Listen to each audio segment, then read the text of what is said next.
নমস্কার প্রিয় দর্শক বন্ধুরা, আমার চ্যানেলে সবাইকে স্বাগতম। আমি আজকে সুন্দর এক রেসিপি নিয়ে চলেছি, অসাধারণ রেসিপি নিয়ে হাজির হলাম। দম পটলের দম বানাবো। আর পটলের দমের জন্য আমি সব কিছু রেডি করে এখন আমি রেখে দিয়েছি। আর এইভাবে কিন্তু বানালে গরম ভাতের সঙ্গে খুবই সুন্দর টেস্টিফুল আর সবাই মজিয়ে খেতে পারবেন। By the way, my channel food paradise. এখন আমি নিয়েছি পটল, নিয়ে এসেছি আমি 500 গ্রাম। তো এটা ভালোভাবে আমি এটা কেটে রেখেছি। আর আদা সাদা করে আমি ছিলকাগুলো কেটেছি এরকমভাবে, মাঝখান দিয়ে আমি রেখেছি। আর মাঝখানের দিকে ছিলকাটা হাঁটিয়ে দিয়েছি। আলুটাও কেটেছি এরকমভাবে। তো এখন আদা আর কাঁচা লঙ্কা আমি একটা পেস্ট বানিয়ে রেখেছি। আর একটু আমি কাজু আর একটু কাঠবাদাম সেটা আমি এটা পেস্ট করে রেখেছি। তো এখন আমি নিয়ে চলে এসেছি আমি অল্পখানি দই দিয়ে আমি মশলা একটা নিয়ে আমি একটা ম্যারিনেশন করব। সবগুলো মশলা একসঙ্গে আমি দইয়ের মধ্যে দিয়ে একটা মশলা তৈরি করব। তো এখন আমি দিয়ে দিচ্ছি এটা। তো প্রথমে দই দিয়ে নিয়েছি, তারপরে 2-4 চামচ, তারপরে নিয়েছি আমি হলুদ, তারপরে দিয়ে দিচ্ছি আমি ধনে গুঁড়ো 2 চামচ। এরপরে দিয়ে দিচ্ছি আমি কালারের জন্য কাশ্মীরি চিলি পাউডার, সেটাও 1 চামচ দিয়ে দিয়েছি। এরকমভাবে আমি সব মশলা এক এক করে আমি অ্যাড করব। তো এখন আমি দিয়ে দেবো এটার মধ্যে জিরে পাউডার। তো এটা দিয়ে দিচ্ছি আমি 1 চামচ। এটাতে আমি জিরে পাউডার দিয়ে এই চামচ দিয়ে আমি এটাতে আর একটু ভালো করে আমি এটা মিক্স করে আমি এটাতে লবণ আমি অ্যাড করবো এর মধ্যে। তো এটা আমার প্রয়োজন মতন, আমি যতটা আমি সবজি বানাবো সেরকমভাবে আমি একটু মশলার মধ্যে আমি লবণ দিয়ে আমি অ্যাড করেছি। তো আপনাদের মতন অ্যাড করবেন লবণটা। তো এখন আমি সবগুলো আমি এটাতে একসঙ্গে মিক্স করে নিচ্ছি। অল্প একটু জল দিয়ে আমি এটাতে ভালো করে মিক্স করে নেবো এর মধ্যে। তো একসঙ্গে এটা মিক্স করার কারণটা কি, যে দইটা ভালোভাবে ফেটে যাবে আর এটাতে ভালো সুন্দরভাবে মশলাটা কিন্তু এটা ম্যারিনেশন হয়ে যাবে। তো এরকমভাবে বানালে কিন্তু এটা মশলার টেস্ট বা এটা ফ্লেভারটা খুব সুন্দরভাবে আসে। তো এখন আমি সাইডে রেখে দিয়েছি। এটাতে আমি বানাচ্ছি, আমি ডিরেক্ট চলে এসেছি কড়ার মধ্যে। তো এটাতে আমি মাস্টার তেলে আমি বানাবো। তো নাহলে সাদা তেলও আপনারা বানাতে পারেন। তো আমি মাস্টার তেলটা প্রথমে গরম করে আমি এটাতে সরষের তেল দিয়ে, তো আমি আলুটা প্রথমে ভালো করে একটু ভেজে নেব। এটাতে সুন্দর করে এটা একটু রোস্ট করে আমি ভেজে নেব। তার মধ্যে আমি দিয়ে দিচ্ছি অল্প একটু লবণ, তাতে কড়াইতেও জড়বে না আর এমনিতে এটা ভালোভাবে তাড়াতাড়ি রোস্ট হয়ে যাবে। তো এরকমভাবে আমি একটু ভালোভাবে দেখুন জাস্ট এরকমভাবে একটু রোস্ট করে নিয়েছি। তো এরকমভাবে আমি রোস্ট করে সাইডে আমি তুলে নিচ্ছি। এরপর আমি এটার মধ্যে এই তেলের মধ্যে আমি একটু পটলগুলো ভেজে নেব। তো পটলগুলো দমের জন্য পটলগুলো একটু ভেজে নিতে হবে, নাহলে কাঁচা গন্ধ বা একটা নানার টেস্ট একটা অন্যরকম থাকে। তো তার জন্য একটা ভেজে নিতে হবে। তো অবশ্যই এটা ভেজে নেবেন, তাহলে খুবই সুন্দর টেস্টফুল হবে। তো এখন এটা সাইডে আমি এদিক করে নেড়ে চেড়ে আমি এটাতে ভালো করে একটু রোস্ট করে ভেজে নেব। দেখুন এরকম সুন্দর করে আমি লাল করে ভেজে নিয়েছি। তো এটা লালচি কালার করে এরকমভাবে আমি ভেজেছি। দেখুন এটা জাস্ট এরকম গোল্ডেন কালার, বেশি করে আমি ভাজবো না, তার এরকমভাবে একটু লাল করে ভেজে নিয়েছি। তো এটা আমি ভালো করে আমি ছেঁকে নিয়েছি। ওই তেলের মধ্যে আমি আবার বানাবো ওটাতে, আর আমি তেল বেশি ইউজ করব না। তো ওই তেলের মধ্যে আমি বানাচ্ছি। 5 ফোড়নের মধ্যে আমি দিই না, কিন্তু এটা দিয়েছি আমি কালো জিরে আর শুকনো লঙ্কা, তেজপাতা দিয়েছি। তো এটা গ্যাসের ওভেনটা আমি কম করে রেখে দিয়েছি। তারপরে আমি দিয়ে দিচ্ছি আমি কাঁচা লঙ্কা, যে আদা বাটা রেখেছিলাম সেটা আমি দিয়ে দিচ্ছি, যাতে তেতো না হয় তার জন্য আমি এরকম দিয়ে দিচ্ছি। চাইলে আপনারা আগে থেকে লবণ একটু দিয়ে দেবেন, তাতে তেতো হবে না। তো আমি এরকমভাবে আমি দিয়ে একটু ভালো করে আমি একটু লবণ দিয়ে দিচ্ছি এই মশলার মধ্যে, কারণ ওটাতে আমি দইতে এই মশলা দিয়ে আমি রেডি করেছি।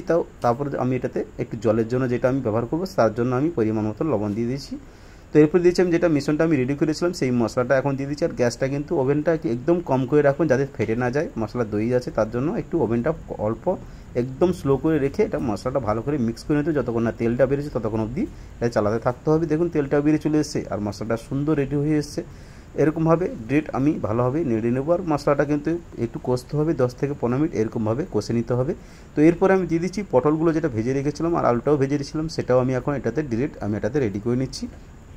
তো মশলাটা এভাবে আমি এটাতে ভালো করে একটু নেড়ে চেড়ে এর মধ্যে আমি রেডি করে নেবো। দেখুন কী সুন্দর কালারটাও সুন্দর চলে এসেছে। আর পটলের দম বানাবার জন্য বা এরকমভাবে রেডি করলে কিন্তু লোকে সবাই দেখলে মনে করবে যেটা একদম গৌরাঙ্গ প্রসাদ, বা এরকম প্রসাদের যেরকমই একটা হয় ভোগের যে রান্নাটা হয় সেরকমই পুরো লাগবে। আর এটা নিরামিষের মতন ঠিকই, কিন্তু দেখতে খুবই সুন্দর আর লোভনীয় হবে। একবার প্লিজ এটা এরকমভাবে ট্রাই করবেন, তো আপনাদেরও খুব সুন্দর রেসিপিটা লাগবে। তো এখন আমি এটাতে মধ্যে আমি দিয়ে দিচ্ছি কাজু বাটা, যেটা রেখেছিলাম সেটা আমি এই পেস্টটা এর মধ্যে আমি দিয়ে দিচ্ছি। তারপরে আমি আরেকটু আমি নেড়ে চেড়ে ভালো করে একটু কষে নেব। তো গ্যাসটা কিন্তু একদম স্লো করে রাখবেন, নাহলে আমি কাজু বাটা দিয়েছি তাতে জ্বলে যেতে পারে, তার জন্য অল্প করে আমি স্লো করে রেখেছি। তো তাতে আমি 2 থেকে 3 মিনিট এরকমভাবে একটু নেড়ে চেড়ে নেবো, যাতে তেলটা যতক্ষণ না বেছে ততক্ষণ অবধি আমি নেড়ে নিয়েছি। দেখুন সাইডে লেগে এসছে। তো ওইটার মধ্যে আমি বাটিটা ধুয়ে আমি ওইটুকুন জল আমি অ্যাড করেছি, আর একটুখানি আমি জল আমি অ্যাড করবো। তো জলটা আমি অর্ধেক দিয়েছি। তো এটা একটু মশলাটা ভালো করে আমি মিক্স করে নিচ্ছি, যাতে লেগে না যায়, তার জন্য আমি তাড়াতাড়ি এটা মিক্স করে নিয়েছি। তো যেই বাকি জলটা ছিল সেটাও আমি এটার মধ্যে আমি দিয়ে দিয়েছি। 1 বাটি জল আমি দিয়েছি, বেশি আর দেবো না। তো এরকমভাবে আমি ভালো করে এটা মিক্স করে নেব।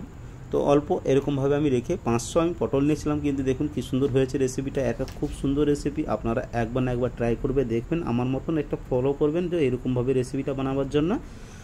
তো এখন আমি অল্পখানি একটু আমি গ্যাসটা স্লো করে দিচ্ছি, একদম স্লো করে দিয়ে আমি এটাতে ঢাকনা দিয়ে দিচ্ছি। আমি 5 থেকে 10 মিনিট এরকমভাবে ফুটতে থাকবে। তো আমি এরকমভাবে আমি ঢাকনা দিয়ে তো 10 মিনিট পরে আমি ফিরে এসেছি। দেখুন তো এটা ভালোভাবে এরকম ফুটে গেছে, আর মশলাটা বা এটা যেটা জলটা দিয়েছিলাম সেটাও গাঢ় হয়ে গেছে। আর এই দমের জন্য কিন্তু খুবই সুন্দর টেস্টিফুল হয় পটলের, সেন্টটা ফ্লেভারটাও খুব সুন্দর বেরোচ্ছে।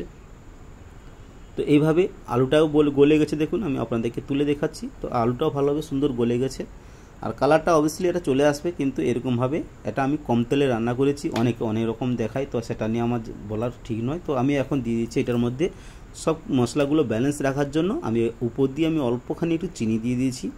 দেখুন এরকমই রেসিপিটার জন্য। তারপরে আমি দিয়ে দিচ্ছি একটু গরম মশলা পাউডার, লাস্টে দিয়ে দিয়েছি। তারপরে আমি দিয়ে দেবো একটু কাস্তুরি মেথি। তো এটা একটু আমি গরম করে নেবেন, তো এটা ক্রস করে দিতে পারেন, নাহলে এমনি এটা ভালো করে মিক্স করে আপনারা দিয়ে দিতে পারেন কাস্তুরি মেথিটা। তাহলে এটা একটু ভালো করে আমি মিক্স করে নিচ্ছি আরেকবার। রেসিপিটা যদি ভালো লেগে থাকে লাইক, শেয়ার, কমেন্ট এবং সাবস্ক্রাইব করা অনুরোধ রইল।